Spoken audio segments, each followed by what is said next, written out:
আসসালামু আলাইকুম ভিউয়ার্স, আজকে আমি কলেজ থেকে ফেরার পথে কি নিয়ে এসেছি গেস করো দেখি। আমি বলে দিই, ফুচকা নিয়ে এসেছি। আর এই ফুচকার মধ্যে ছিল টক, শসা আর ছানা। আর শসার মধ্যে কিন্তু তোমরা দেখতে পাচ্ছ অনেক ঝাল, আর সাদাগুলো হলো ডিম। আর এটা বড় ডাল দিয়ে আলু ছানা। এগুলো এখন আমরা একসাথে মিক্সড করে নেব। সত্যি কথা বলতে এটা খালি খেতে অসম্ভব টেস্টি, অনেক মজা।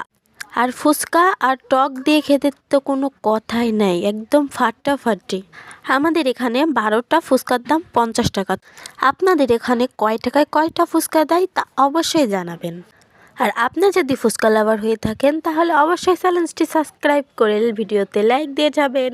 ভর্তাটা ভালোভাবে মিক্সড করে একে একে সবগুলো ফুচকার মধ্যে ঢুকিয়ে দিন। তোমরা কে কে ফুচকা খেতে ভালোবাসো এবং কার কার লোভ লাগছে তা অবশ্যই বলে